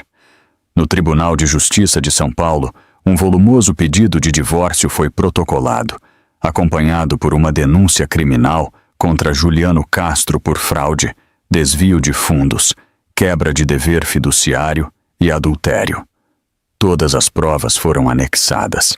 As fotos e vídeos de Florianópolis, os extratos bancários e, é claro, o contrato de reestruturação de dívida que Juliano acabara de assinar. Na sede do Grupo Eclipse Moda, Juliano estava sentado triunfantemente no escritório do meu pai, como se fosse o rei. Ele estava planejando uma reunião extraordinária do conselho para anunciar a reestruturação e sua tomada de poder. Foi então que a porta do seu escritório se abriu e vários policiais uniformizados entraram. O inspetor à frente disse com uma cara severa: "Senhor Juliano Castro, somos da Polícia Civil. Precisamos que o senhor nos acompanhe para interrogatório, em conexão com uma denúncia apresentada pela sua esposa, senhora Sofia Hauser. Por favor, venha conosco." Juliano congelou, seu rosto pálido. "O quê? Do que vocês estão falando? Deve haver um erro." Mas ninguém lhe respondeu. Ao mesmo tempo, seu celular começou a tocar loucamente. Na tela, grandes mídias digitais estavam lançando manchetes chocantes. VP do grupo Eclipse Moda processado por adultério e desvio de milhões. O artigo era acompanhado pelas fotos nítidas dele com sua amante e família em Florianópolis. Outros artigos expuseram sua rede de fuga de capitais, suas empresas de fachada e até mesmo a traição que seu pai havia cometido no passado. A tempestade havia se desencadeado com tanta velocidade e virulência que ele não teve tempo de se preparar. Todas as suas contas bancárias e as de sua família foram congeladas para a investigação. Uma proibição de viagem foi emitida. Tudo desmoronou em um piscar de olhos. Juliano ficou atordoado no meio do seu escritório. Raiva e pânico explodiram em seus olhos. Ele rugiu como uma besta e varreu tudo da sua mesa. Ele havia entendido tudo.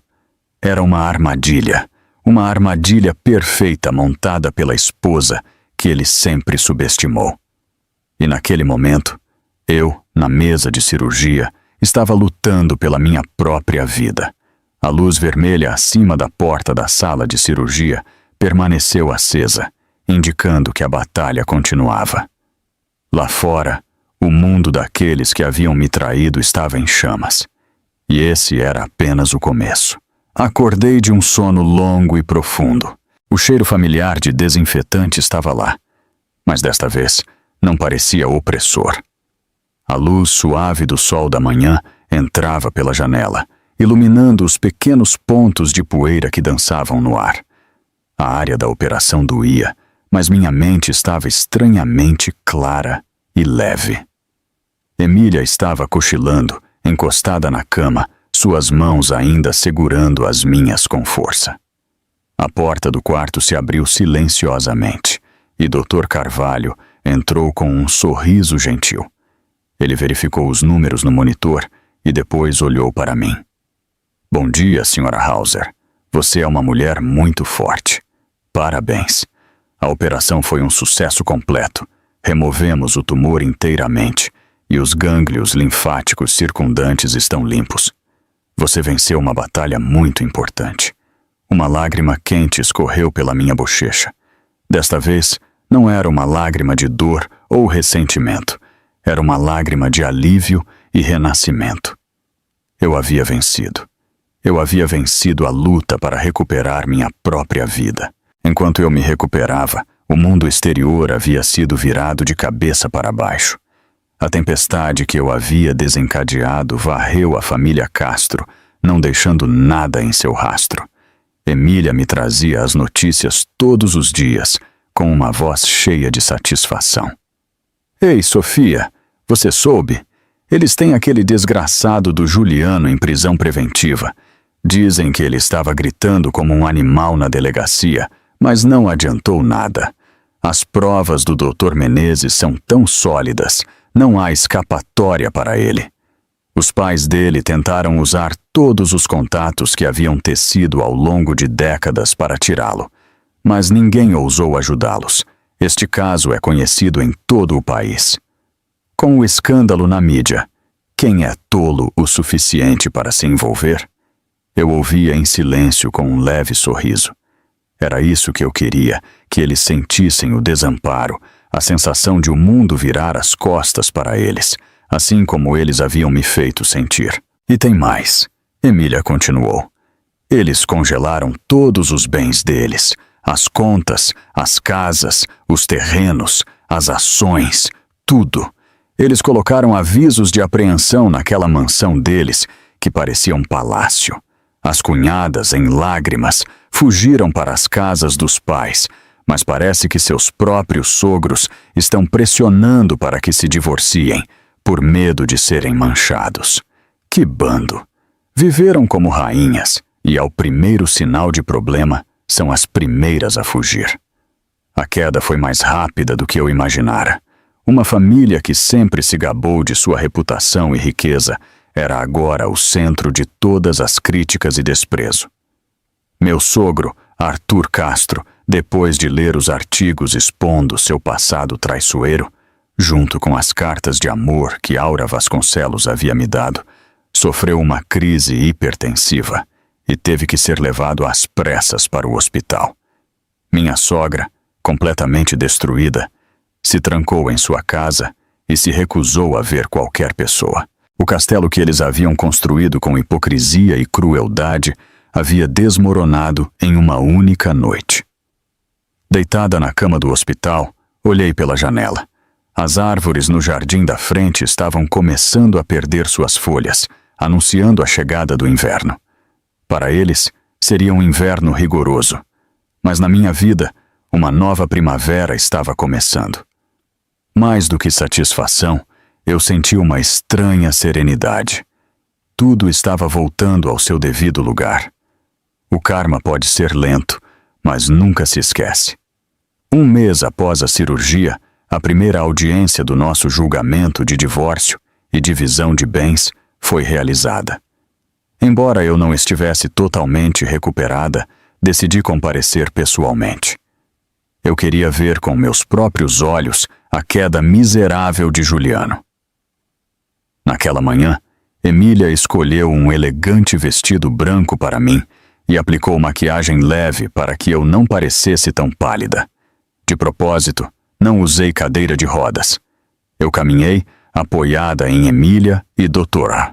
Menezes com passos lentos, mas firmes. Minha imagem, a de uma mulher que, apesar de ter sofrido uma doença grave, enfrentava a adversidade com dignidade, foi imediatamente capturada pelas centenas de jornalistas aglomerados nas portas do tribunal. Os flashes eram incessantes, mas eu não hesitei.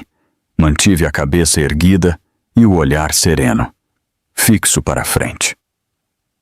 O ambiente na sala do tribunal era tenso e sufocante. Juliano entrou depois. Ele era um homem completamente diferente de um mês atrás. Seu cabelo, sempre impecavelmente arrumado, estava despenteado. Seu rosto estava magro e por fazer. Seus olhos estavam injetados de sangue. Quando ele me viu, o ódio em seu olhar quase parecia queimar. Se não fossem os guardas ao lado dele, ele provavelmente teria avançado em cima de mim. O julgamento começou. Dr. Menezes, com um comportamento imponente e uma voz firme, apresentou os argumentos e as provas um por um. Ele projetou em uma tela grande as fotos de Juliano e Cléo, desfrutando felizes em Florianópolis, os extratos bancários das transferências fraudulentas e, finalmente, o contrato de reestruturação de dívida com a assinatura clara de Juliano. A cada prova, o rosto de Juliano se contorcia mais. Ele tentou argumentar que tudo era uma armadilha armada por mim, que ele havia sido enganado. Mas diante de um documento com sua própria assinatura, todas as suas palavras eram sem sentido. O advogado de Juliano, provavelmente contratado às pressas por sua família, era um jovem que tentou argumentar que, movida por ciúmes por não poder ter filhos, eu havia conspirado para incriminar meu marido. Mas essa lógica foi instantaneamente demolida por Dr. Menezes. Meritíssimo, o advogado do réu erra. Sofia Hauser não apenas não pôde desfrutar da felicidade de ser mãe, mas nos últimos 3 anos sofreu sob o engano do marido e de toda a sua família. Não só isso, mas ela esteve à beira da morte após passar por uma cirurgia para câncer de estômago, a mesma doença que levou seu pai.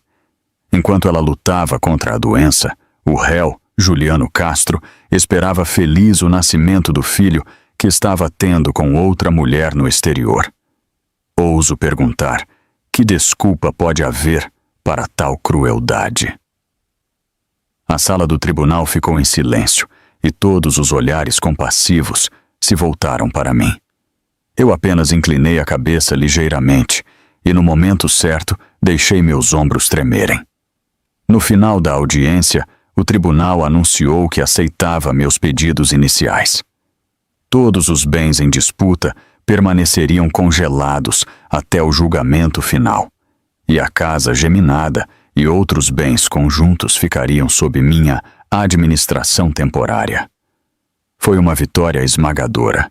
Ao sair do tribunal com Dr. Menezes e Emília, Juliano não pôde mais se conter. Ele se soltou dos guardas e, apontando o dedo para mim, gritou: "Sophia Hauser, você vai se arrepender disso, sua vadia louca. Você acha que venceu? Você vai ver." Sua raiva, sua verdadeira e feia natureza foi capturada por centenas de câmeras. Eu apenas me virei e lancei-lhe um olhar que era uma mistura de pena e desprezo.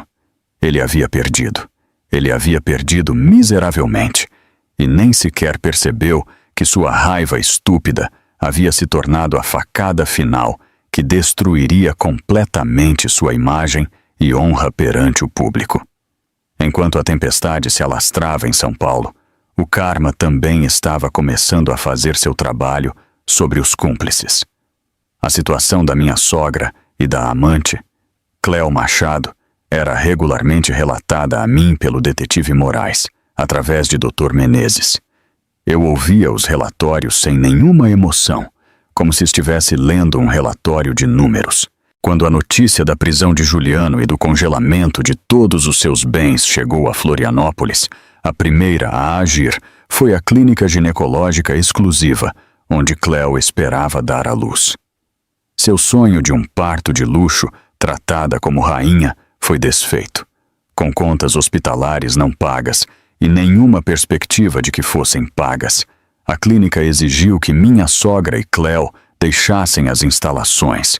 No meio daquele caos e tensão, Cléo entrou em trabalho de parto prematuro.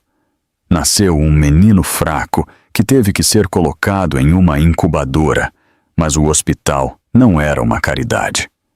Depois de prestar os primeiros socorros necessários, exigiram imediatamente que processassem a alta e transferissem o bebê para um hospital público mais acessível. Moraes me enviou algumas fotos muito vívidas. Minha sogra, que havia vivido sua vida inteira em luxo, agora estava apoiando a amante do filho, enfraquecida pelo parto. Elas estavam deixando o hospital luxuoso carregadas de sacolas, parecendo patéticas. Não havia mais arrogância em seu rosto, apenas confusão, fadiga e humilhação. Elas não podiam mais voltar para a vila alugada. A proprietária, devido ao não pagamento do aluguel, as havia despejado. Uma mulher, uma jovem e um bebê prematuro. Elas finalmente tiveram que encontrar um motel barato em uma área barulhenta com cheiro de mofo. A vida de luxo havia acabado e o inferno tinha começado. Sem dinheiro e sem ninguém para ajudá-las, o conflito latente entre as duas mulheres explodiu.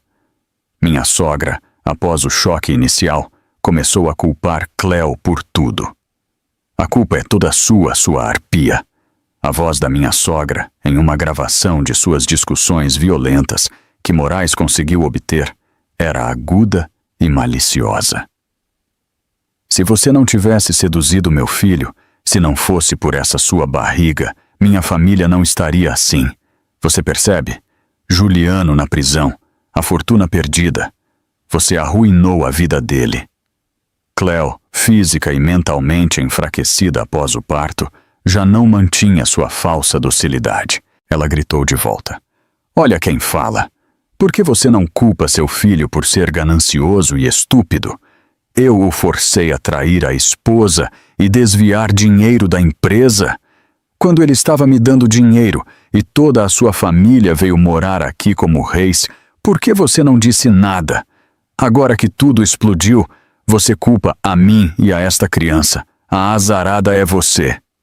Elas se insultaram, se humilharam e até chegaram às vias de fato. Culpavam-se mutuamente por tudo, desde o choro do bebê até terem que comer macarrão instantâneo todos os dias. O sonho de Cleo de dar a volta por cima havia desaparecido como fumaça, deixando apenas a dura realidade de um bebê prematuro e um futuro desolado. Minha sogra também havia perdido tudo: o filho, o dinheiro, a honra e até o neto pelo qual ela havia apostado tudo. Agora, aquela criança havia se tornado um fardo pesado no meio de sua miséria. Eu li o relatório de Moraes e vi as fotos delas vivendo naquele motel sórdido. Eu não senti nada no meu coração. Era o preço que elas tinham que pagar. Juntas elas haviam semeado o vento, e juntas elas tinham que colher o furacão. 6 meses após a primeira audiência, o caso criminal de Juliano finalmente chegou ao fim. Durante esse tempo, foquei na minha recuperação e no tratamento de quimioterapia. Perdi muito cabelo e peso, mas meu espírito permaneceu muito forte. Com a ajuda dos diretores leais, eu gradualmente voltei ao trabalho no grupo Eclipse Moda, estabilizando a empresa após a tempestade midiática. No dia da sentença, eu não fui ao tribunal. Eu não queria ver seu rosto miserável novamente. Apenas assisti às notícias na televisão em casa com Emília. Com provas irrefutáveis e acusações claras, o tribunal condenou Juliano Castro a 8 anos de prisão por fraude, desvio de fundos e quebra de dever fiduciário. No caso civil, o tribunal também concedeu nosso divórcio. Dos bens conjugais acumulados durante o casamento, minha herança e tudo o que derivava do grupo Eclipse Moda pertencia a mim. Juliano não ficou com nada. Na tela da televisão, Juliano ouviu a sentença parado no banco dos réus. Ele não gritou como da última vez, apenas ficou lá como um espantalho sem alma, com um olhar vazio. Enquanto os guardas o levavam para a van da polícia, meu sogro. Arthur Castro perdeu a compostura. Ele tentou pular o cordão de segurança para correr em direção ao filho. "Juliano, filho!" ele gritou em desespero. Mas ao ser detido pela polícia, no meio da confusão e do desespero, ele de repente se virou e, como se estivesse me vendo, olhou diretamente para a lente da câmera e gritou uma frase enigmática. "Sophia Hauser, você está satisfeita agora? Você acha que venceu? Para conseguir essa fortuna, você acha que seu pai morreu em paz? Aquele desgraçado do Juliano era apenas um peão sendo usado." Ao ouvir essas palavras pelo alto-falante da televisão, eu congelei. Emília rapidamente desligou a TV. "Não escute esse velho. Ele está louco. Ele está apenas dizendo qualquer coisa." Mas suas palavras continuavam ecoando na minha cabeça. "Você acha que seu pai morreu em paz?" O que ele queria dizer? Meu pai havia morrido do mesmo câncer de estômago que eu havia sofrido. O diagnóstico do hospital era claro. Por quê, em seu momento de maior desespero, ele mencionaria a morte do meu pai? Vagas lembranças de repente inundaram minha mente. Lembrei-me dos últimos dias do meu pai. Sua doença havia piorado muito mais rápido do que o esperado. Na época, Juliano interpretou o papel do genro mais dedicado. Ele sempre preparava os medicamentos e caldos restauradores ele mesmo, que, segundo ele, um renomado ervanário havia recomendado. Na época, eu só senti gratidão e emoção por sua dedicação. Mas agora que eu pensava nisso, algo não se encaixava. Lembro-me de uma vez, depois de beber um caldo de ervas que Juliano havia preparado, meu pai reclamou de uma dor de estômago mais aguda. Quando perguntei, Juliano explicou que era provavelmente porque o corpo do meu pai estava muito fraco. Também me lembro de outra vez que meu pai pegou minha mão. Seu olhar parecia cansado e preocupado. Ele tentou me dizer algo sobre Juliano e a empresa, mas depois parou. Na época pensei que eram apenas preocupações infundadas do meu pai, fragmentos de memórias, pequenos detalhes que eu havia negligenciado, agora se uniam, formando uma pergunta aterrorizante. E se? E se a morte do meu pai não foi uma morte natural por doença? E se houvesse uma mão que interveio? E se essa pessoa fosse precisamente o genro que meu pai tanto amou e confiou? Um arrepio correu até meus ossos, mais intenso do que quando descobri a traição ou quando recebi o diagnóstico de câncer. Se isso fosse verdade, o crime de Juliano não se limitava ao engano e ao roubo. Era assassinato. Pulei de pé, meu olhar se tornando aguçado. Emília, ligue para o Dr. Menezes. Diga a ele para vir aqui imediatamente. É urgente. Eu pensei que minha guerra tinha acabado, mas descobriu-se que havia um ato final, muito mais terrível. Eu tinha que encontrar a verdade. Custe o que custasse, eu tinha que descobrir a verdade sobre a morte do meu pai. 1 ano havia se passado. Tempo suficiente para as cicatrizes no meu corpo desaparecerem e as feridas no meu coração começarem a cicatrizar. Meu cabelo havia crescido de novo, não tão longo e grosso como antes, mas gostei deste corte bob estiloso. Ele simbolizava uma nova eu. Eu também havia recuperado peso e, após check-ups regulares, minha saúde estava estável. Dr. Carvalho disse que era um milagre, que minha forte vontade de viver havia desempenhado um papel crucial na superação da doença. Após a prisão de Juliano, me tornei uma figura pública nacional. Minha história de uma mulher traída pelo marido, que sozinha lutou contra a doença e uma conspiração perversa para proteger o legado do pai, inspirou muitas pessoas. Pedidos de entrevistas de estações de televisão e jornais inundaram. No início eu os recusei, mas logo percebi que minha história poderia ajudar outras mulheres que sofriam em silêncio. Eu concordei em participar de um prestigioso talk show. No ar, eu não falei sobre dor ou ódio. Falei sobre a jornada de recuperação da minha vida e autoestima. Falei sobre a importância da independência financeira, a necessidade de ter a cabeça fria no amor e a coragem de se defender. Minha compostura serena, discurso lógico e extraordinária força de vontade cativaram completamente o público. Eu não era mais a pobre vítima de um escândalo familiar, mas havia me tornado um símbolo de força e renascimento. A fama não me mudou, apenas me deu um novo caminho, uma nova missão. Decidi alocar uma porção considerável dos meus bens recuperados para criar uma fundação de apoio a mulheres empreendedoras. A fundação não apenas ofereceria financiamento, mas também uma equipe de advogados, psicólogos e consultores de gestão para fornecer apoio abrangente a mulheres em situações conjugais difíceis, ajudando-as a iniciar vidas novas, autônomas e independentes. No dia da inauguração da fundação, eu estava no palco e olhei para os rostos das centenas de mulheres lá embaixo. Seus olhos brilhavam com esperança. Eu sabia que esta era a vingança mais doce. Transformar minha dor em uma força para ajudar os outros. É no ato de erguer os outros que encontramos a verdadeira elevação da nossa alma. Mas, em meio ao trabalho agitado e às atividades sociais, ainda havia um fantasma que assombrava minha mente. A investigação sobre a morte do meu pai, que Dr. Menezes estava conduzindo secretamente, havia chegado a um beco sem saída. Depois de 5 anos, quase não havia mais provas físicas.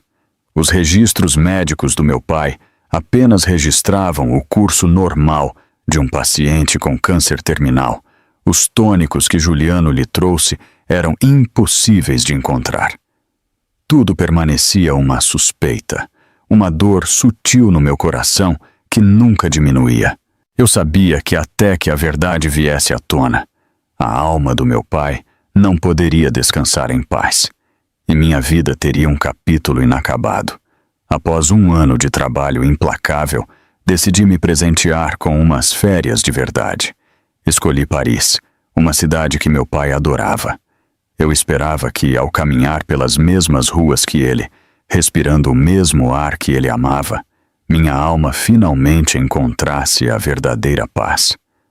Uma tarde, sob um sol cor-de-mel, enquanto eu passeava pelas margens do Sena, entrei em uma livraria antiga, escondida em um beco.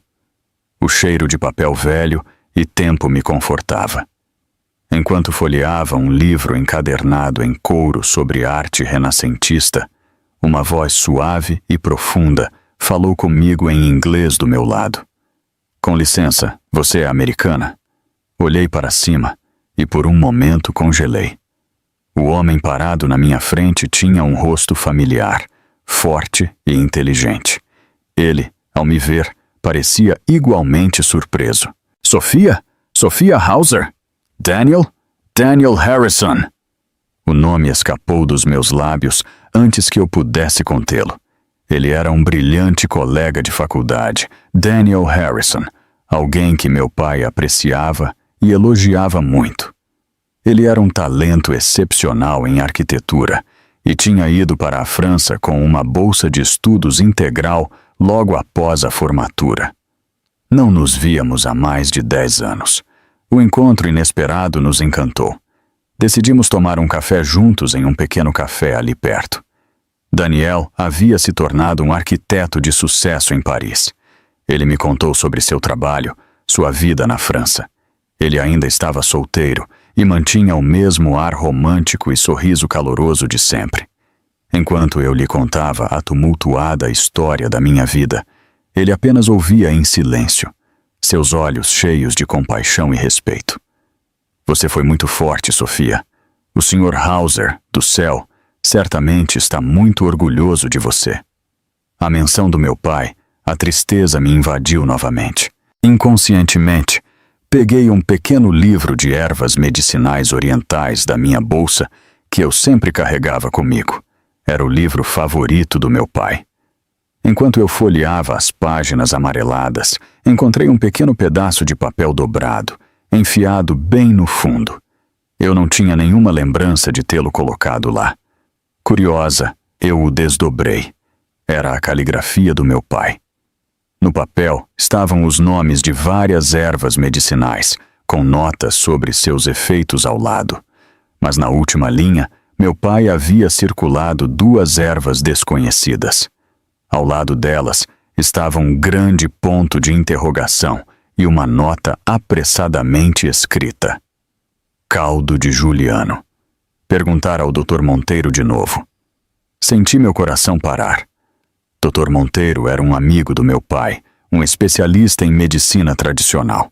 Lembrei-me vagamente de ter lido em algum lugar que aquelas 2 ervas, inofensivas por si mesmas, quando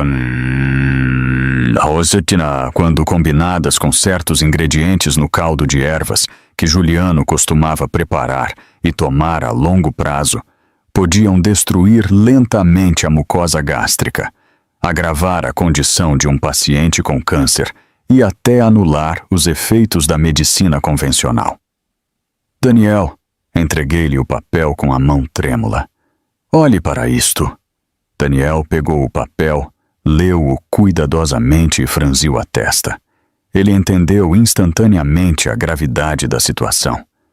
Este Dr. Monteiro, você sabe onde ele está? Não tenho certeza, mas Dr. Menezes poderia encontrá-lo. Sophia? Daniel colocou a mão sobre a minha, seu olhar firme. Eu tenho alguns amigos na indústria farmacêutica europeia. Eles podem ajudar a analisar melhor a toxicidade desta combinação. Não se preocupe, você não está sozinha. Encontraremos a verdade juntos. Olhei para ele, um sentimento caloroso que eu não sentia há muito. Muito tempo floresceu no meu coração. Saímos do café e caminhamos juntos sob o pôr do sol que caía lentamente sobre o Sena.